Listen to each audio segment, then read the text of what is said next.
오늘 예배 끝나는데 어떤 성도 한 분이 사실 솔직히 말하면 그 성도 얼굴은 처음 봤어요. 젊은 여자 성도이신데 저한테 막 찾아오셔갖고 종이 쪽지 하나 주고 가십니다. 근데 딱 봤더니 나중에 봤더니 종교교회 이행시예요. 계속 교회를 다니셨습니다. 그래서 제가 오늘 한번 가져와 봤어요. 3개나 적으셨어요. 저는 이렇게 생각하실 줄 몰랐어요. 첫 번째, 종말은 반드시 옵니다. 교회에 오셔서 예수님 믿으세요. 두 번째, 종말론적 시대에 교회만이 소망입니다. 세 번째, 종다운, 이 그리스도의 종이에요. 종다운 교회. 이렇게 됐습니다. 제가 참 이것을 받고 나서 마음속에 좋았어요. 왜냐하면 벌써 우리가 시간이 좀 지났습니다. 성도들이 기억해주고 교회를 만들어가는 모습이 여기서도 보였어요. 이것 한다고 큰 상이 있는 것도 아니고, 그러나 이것들을 적으면서 하면서 얼마나 마음속에 좋겠습니까? 이걸 보여주면서 기쁘다 이런 걸 하면서 저는 우리 오후 예배가 우리 2층으로 오면서 그런 생각을 했어요. 하나님께 드리는 예배인데 함께 드리는 예배가 되었으면 좋겠다 이런 생각했습니다. 이왕 장소가 옮기고 이곳에 있는 장점이 그런 것이다 이렇게 생각을 했습니다. 그래서 오늘 이제 장로님들 헌신 예배를 드렸는데 같이 와서 찬양하셨어요. 저는 제가 설교하는 것보다 누가 같이 예배의 인도자가 되는 것이 너무 좋습니다. 제가 미국에 있던 한 교회, 아주 잘 알려진 교회가 있는데 그 교회는 들어올 때 입구에서 악기를 다 나눠줍니다. 그러니까 뭐 대단한 악기가 아니라 뭐 이렇게 이게 뭐라죠? 벌써 제가 여러분들보다 시간은 길지 않았는데 제가 머리가 나빠서 캐스터, 네츠 뭐 이런 거 이렇게 트라이앵글 이런 걸 나눠주고 나서 교회에서 찬양할 때 다 그걸 하는 거예요. 그리고 그 교회의 은혜가 넘칩니다. 무엇이죠? 물론 우리가 예배를 찬양을 하지만 같이 예배 드리는 거예요. 그래서 이 공간에서 그런 예배를 드렸으면 좋겠다. 우리 목사님들하고 인원할 때 앞으로 그럼 우리가 이 예배를 어떻게 드릴 것이냐. 시간이 옮겨지고 장소가 옮겨진 것이 아니라 이 예배를 한번 같이 하는 함께하는 예배 되자. 그래서 우리가 계속 의논하는 것은 우리가 한 주는 이렇게 찬양이 중심이 되는 예배, 한 주는 제가 처음 와서부터 제일 마음에 소망을 품었던 게 신앙의 유산이 전해지는 거였어요. 우리 원로 장로님들하고도 그런 얘기 했었는데 신앙의 유산이 그냥 없어지는 것이 아니라 계속 기록되고 연결됐으면 좋겠다. 그래서 여기에 우리 한번 이런 표현을 썼습니다. 새롭게 하소서처럼 설교 대신에 간증하는 시간 좀 가지면 어떻겠느냐. 간증하면서 그거 녹화하고 그거 잘 편집해서 우리 유튜브에 올려놓고 계속해서 그런 것들을 좀 마련하면 어떻겠냐. 한 번은 우리가 전문적인 오후에 어떤 부서들이니까 전문적인 어떤 이 전문가를 좀 불러다가 같이 나누면 어떻겠느냐. 좀 예배를 좀 다양화하는데 그 다양화하는 가운데 함께 예배를 좀 드리자. 성도가 와서 설교자가 되는 거고 간증할 때 설교자가 되는 거잖아요. 그래서 이런 것들 하자 이런 꿈을 가지고 있습니다. 그래서 이 오후 예배에 우리가 이 시대가 제가 말씀드렸던 건데 시대의 예배에 저는 조금 집중하고 하려는 생각이 있지만 우리 오후 예배 드리기로 하였으니까 이 예배에 저 예배는 한번 내가 언젠가 드려보고 싶다. 한 사람 두 사람 참여해서 예배 같이 드리는 예배가 됐으면 좋겠다. 이런 생각이 좀 있습니다. 오늘 또 같이 드리니까 첫 번째 예배 효과는 있어요. 더 신나고 더 은혜되고 찬양 부르는데 더 좋더라고요. 찬양 부르는데 솔직히 굉장히 여기서 피곤하더라고요. 사실은 지금 되니까 기운도 없고 피곤하고 오늘따라 왜 이렇게 또 뭐 이렇게 약속들이 많은지 식사 시간도 사실 걸렀습니다. 이런 것 좀 알려드려야 제가 얼마나 하는지 아시겠잖아요. 근데 앞에 있는데 자꾸 찬양을 부르는데 첫 번째 찬양 부르고 두 번째 찬양 부르고 세 번째 찬양 부르는데 요 찬양 부르는데 거의 옛날 찬양 불렀잖아요.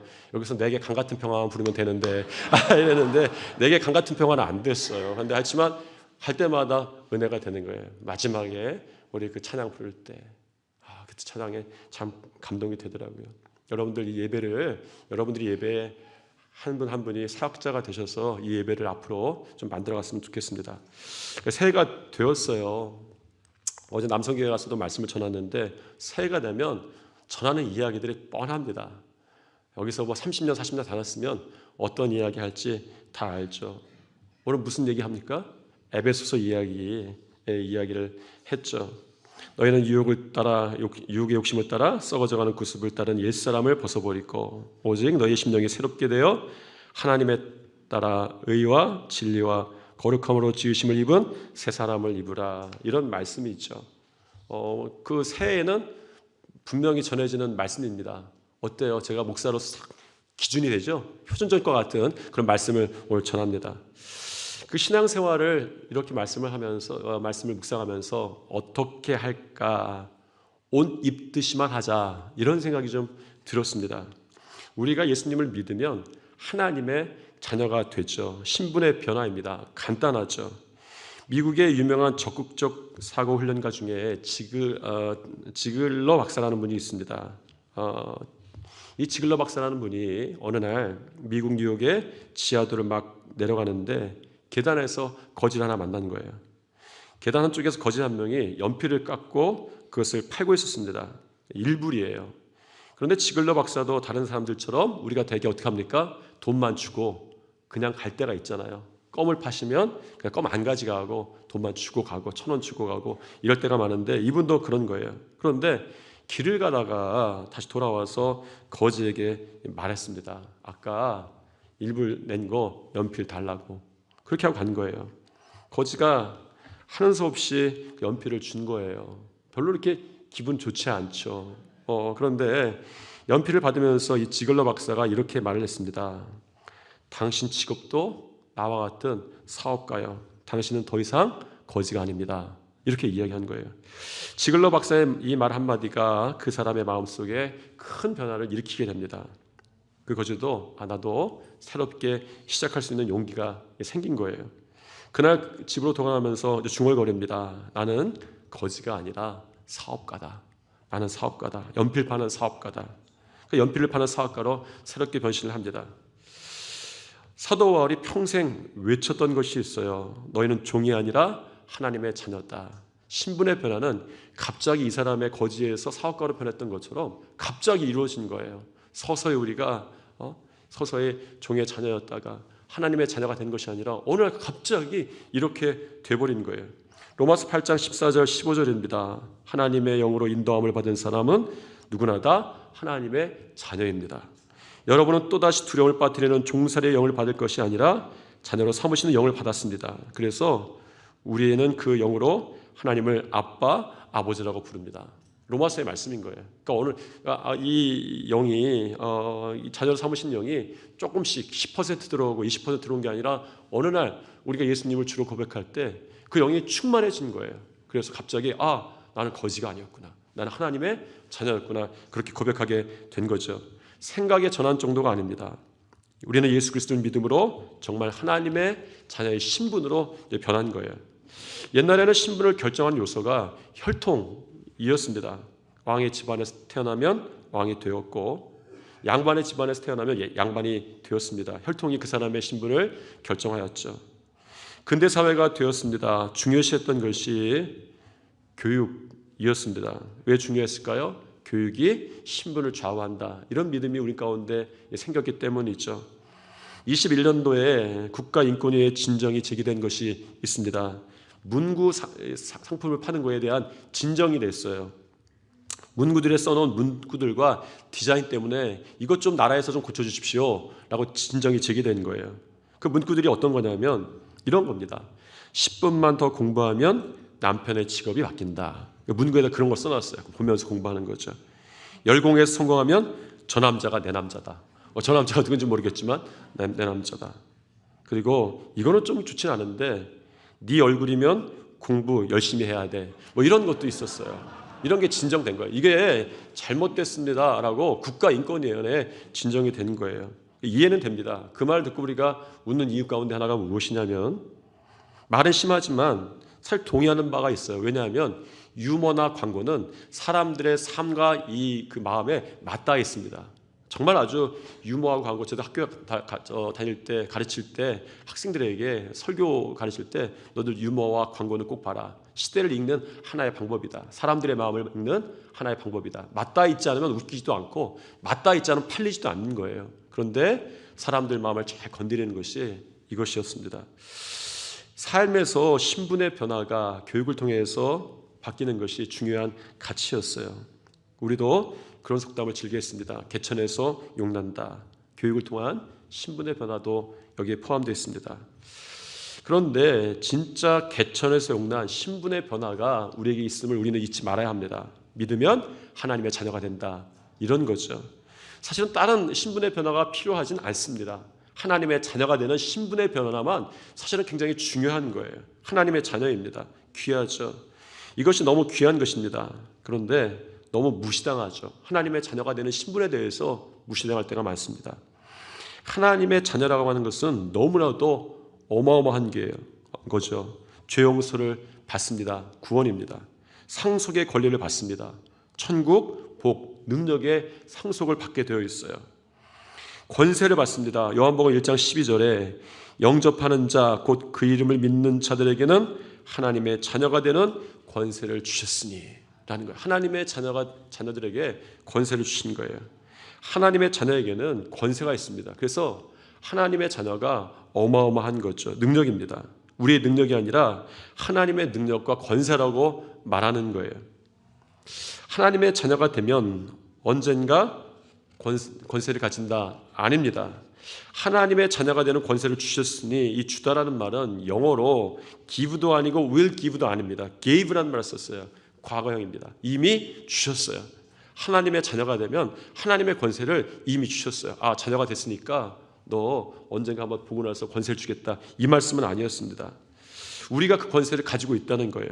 사실 원래 권세는 부자 간에도 나누지 않습니다. 왕이 아들을 죽이고 아들이 아버지를 죽이고 왕비가 아들을 죽이거나 남편을 독살하는 이야기가 역사 속에서 권세 때문에 일어났죠. 하나님은 그런 공식을 깨뜨리셨습니다. 자녀로 삼으셨고 권세를 주셨습니다. 그래서 우리에게 중요한 것이 있어요. 우리는 이미 권세 있기 때문에 하나님의 자녀로 눈치 보고 살지 말아야 합니다.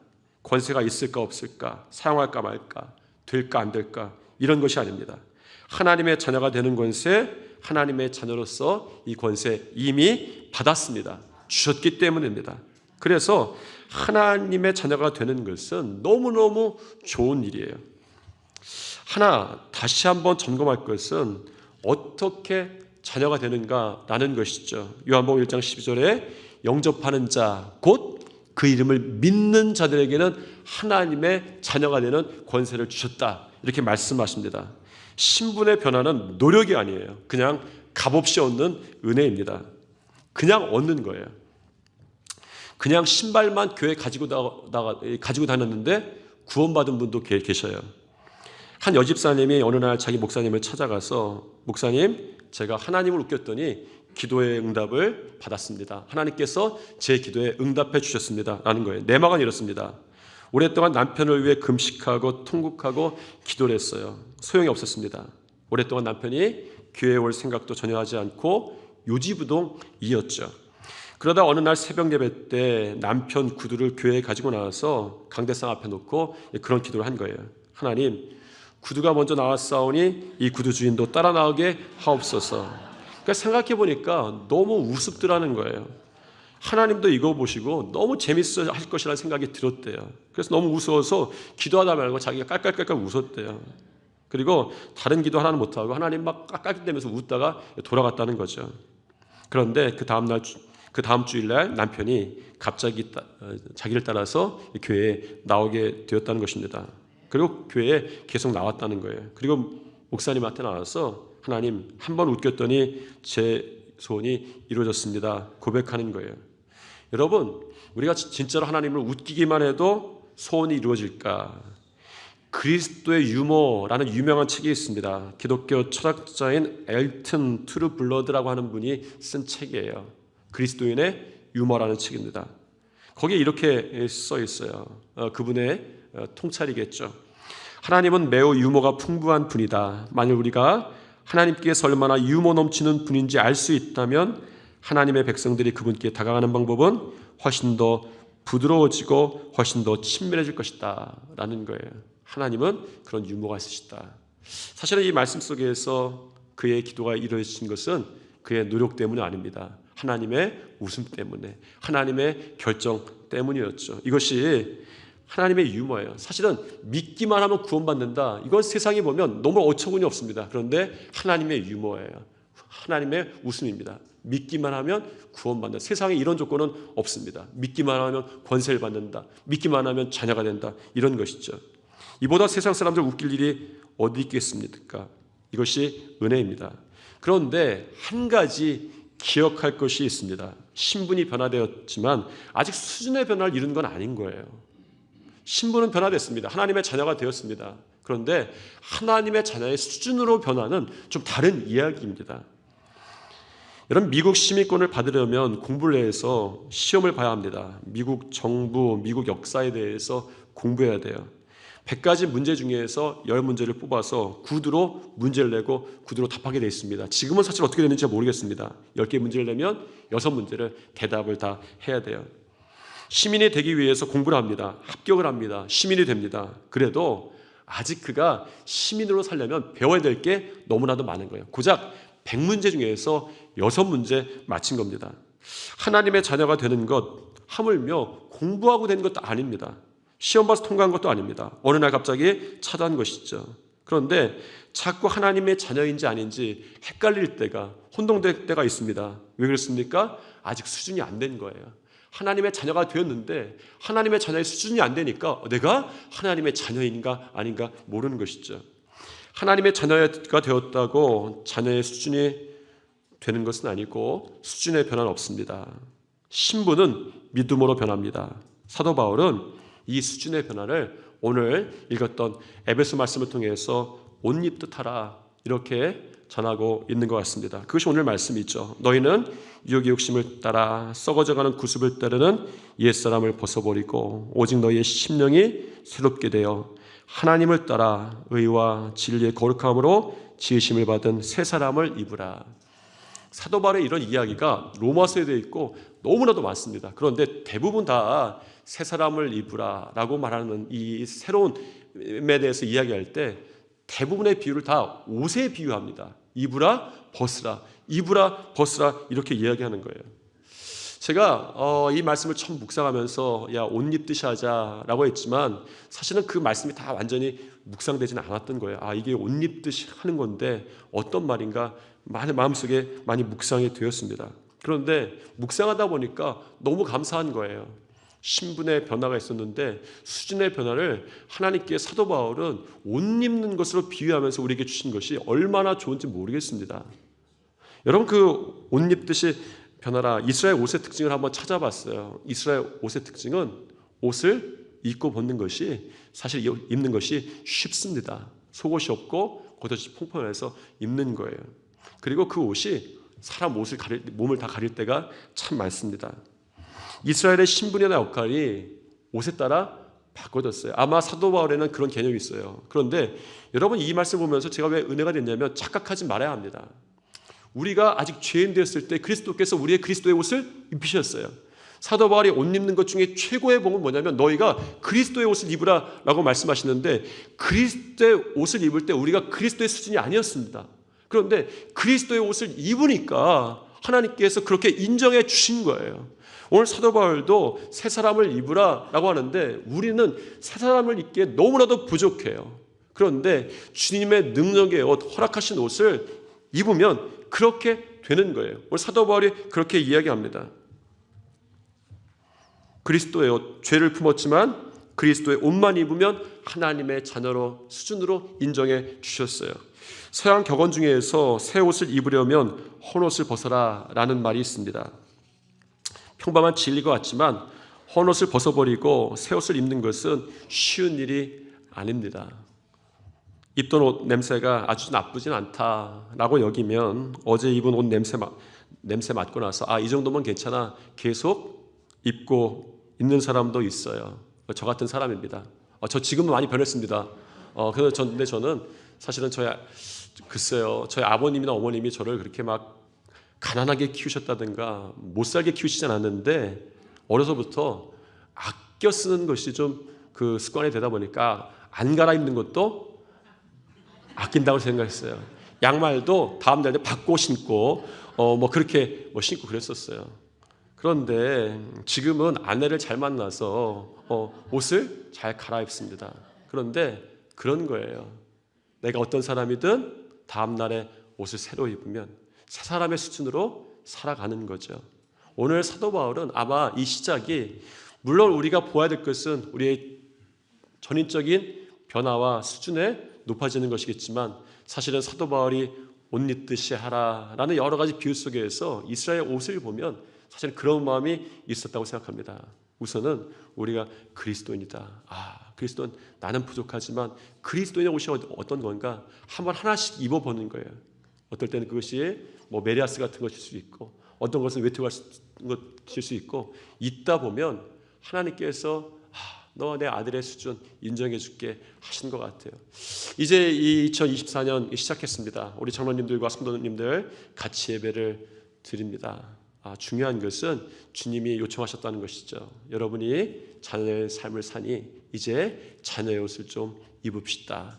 옛사람의 옷을 좀 벗읍시다. 썩어져가는 구습이 우리에게 어떤 게 있는지 하나 둘 벗어보면 새 옷을 입게 되어 있어요. 시작은 그것입니다. 여러분 꼭 기억하시고 2024년은 새 옷을 입은 그리스도인이 되시기를 축원합니다. 기도하겠습니다. 사랑과 은혜가 충만하신 하나님, 2024년이 되었습니다. 우리가 아직 죄인 됐을 때 그리스도께서 옷 입혀 주셔서 자녀로 삼아 주심을 감사합니다. 여전히 저희들을 부족하지만 주님께서 말씀하신 대로, 사도 바울 통해서 말씀하신 대로 썩어져가는 구습의 옷들 이제 벗어버리고, 나의 성격도 나의 입술도, 뾰족한 입술, 뾰족한 마음, 또 이 하나님께 게으른 마음들, 이런 것들 벗어버리고 새 옷을 입게 도와주시옵소서. 예수님 이름으로 기도드렸습니다. 아멘.